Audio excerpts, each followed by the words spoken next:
Good evening, ladies and gentlemen. We welcome to the next video in our ranking of every live action Disney remake. We are like almost halfway there, but coming in at number 14 is Mulan. Um, the original animated version I watched maybe once, and that was a long, long time ago. Probably when it first came out on VHS. That was the only time I ever watched it. I never saw it again afterwards.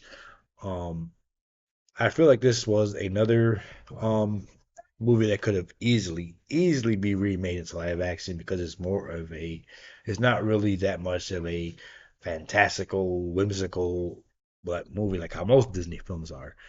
And I felt this was a really easy movie that they could have remade into live action easily.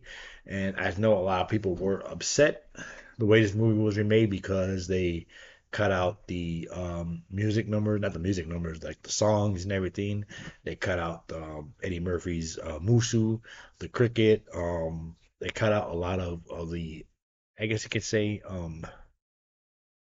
Disney things about it. And I can see why people are upset because if you're going to make a live action film, you want it to be as dedicated to the original as much. But think about this way too. If you're making a live action remake, you want to also try and make it as realistic as possibly can because this is live action. So I can actually see it both ways. Um, I mean, think about it. You've been drafted from your family to go to war. Okay, are you going to be happy and singing about it that you're going to war to go fight off the enemy, or are you going to be okay? Let me get in this training mode, fighting mode to go do what I got to do. I mean, like I said, it goes both ways, and I can see it both ways. Um, they do have snippets, like I guess, of the musical score that goes to the "I'll make a man out of you" and everything. Um, yeah, and like I said, I've only seen the original animated version once, so I didn't remember too much from it. So I gotta ask the question: Did Mulan always have like special powers or abilities or whatever? Because he was over here jumping off the walls and doing all kind of Matrix type of fighting styles. I don't know. Like I said, I've seen the movie once. This is my first time seeing the live action one. Um, and I won't lie, there was many times it felt like I was watching a Marvel movie at certain points because of the way the action was presented in this film. Um, I say it's not really a bad film per se. I also see they tried to have hints of a certain character being, I guess, gay. Like I said, nothing. Not that there's anything wrong with that, but you know how some people get. Some people are sensitive about that type of thing. I mean, especially if you're gonna outright like here. It's okay. Like I said, I'm not trying to cause problems, but if you're gonna have a character like be, homosexual, whatever the case is, then okay. But I get how some people will be upset if you try to like I said, force it. Okay, this person's gay. This person's gay. Okay, we understand. Okay, like I said, nothing wrong with that. I had nothing against gay people or anything like that. But like I said, I'm not saying that was the intention. I could be wrong, but I got that vibe off a certain character that they're trying to make him this type of way. This is another film kind of like Snow White, where they pretty much eliminated the love interest and made him into a completely different character. Um, so like I said, a lot of people weren't happy with the way this movie differentiated from the original. But like I said, it's you got to see it both ways. Um, there is a cameo from the original Mulan, Ming Na Wen, who I'm a fan of.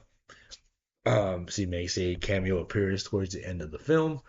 Like I said, this is your typical. If you didn't know this was a live action remake of Mulan, you would probably just think this was just some random um, action movie if you know what it was, because there aren't that many, too many, um, how do I say it, like references to the animated movie that resonate well. Like I said, I could be wrong. I've seen the original once, and that was many years ago. Um, there is a lot of action in this film. I'll give you that. some of the visuals are amazing. But like I said, I'm a fan of visuals and score. There is one particular moment that I actually laughed out loud for towards the beginning of the film. I want to say I rewatched it like 5 or 6 times because it just kept cracking me up. I won't say exactly what it was, but I'll give you a hint. It involves a chair and a bug. I'll let you figure it out if you answer the movie. It's like towards the beginning. I laughed. I watched it like 5 times. I was watching it at work. My coworkers like, "What the hell are you laughing at?" I had to so I replayed it like 5 goddamn times. So yeah, like I said, I got a goofy sense of humor. But all in all, Mulan is, like I said, it's not a bad movie. But like I said, there are at times where I felt like I wasn't watching Mulan.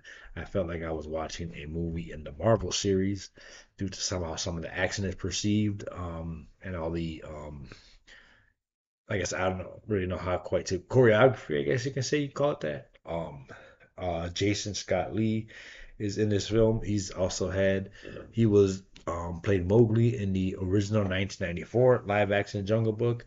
He also cameos in another live action Disney remake that we'll get to later. He plays the villain here. He does, pretty decent role. Doesn't take the role too seriously. Does pretty good. I believe they it's kind of swapped out the original villains from the original movie. Like I said, I saw the movie once. It was a long time ago, and again, I probably should have watched these the animated versions before I watched the remakes. But I didn't really have time to do all that. I was just so eager and anxious to get this binge not done like in a rude bad way, but I was actually excited to actually get this up and running on this channel. Again, Mulan's not that bad of a movie, but if you're looking for something that's 100% carbon copy of the original animated version, you will be very disappointed. If you're not and you want to just take it for the movie as it is, you might enjoy it a lot more. So, yeah.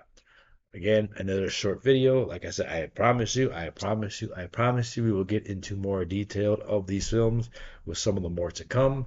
Also, on a side note, I just realized the other day that I completely left out a movie from this binge. I left out Maleficent. I didn't do it on purpose. I completely forgot about it. I thought I had it on my list of films to watch for this binge, and I guess I didn't. I must have skipped over it somehow. So apologies to any Maleficent fans out there. It's a live action, somewhat remake of Sleeping Beauty, but it's more from obviously the villain's point of view. I did see that movie in the theaters when it came out. Um, I don't remember too much about it. I know that, like I said, the movie is from the villain's perspective. They did, I guess, kind of make the king, I guess, more of an antagonistic role from the cartoon version. But like I said, I completely forgot about the movie. I apologize to anyone out there who was looking forward to hearing my take on that. Maybe I'll watch it sometime down the road and I'll add it into these rankings where it fits in. But yeah, in the meantime, I completely blew my mind that I forgot about that movie. So yeah, this is another quick short one. If I'm not mistaken, I think my next one might be a little bit more detailed. But for now, I hope you enjoyed it. Um, yeah, I really can't say too much. Just thank you again for all the likes and subscribes. Thanks you for watching. Until next time, if you haven't asked me about it, there's a good chance I'll talk about it anyway. Thanks.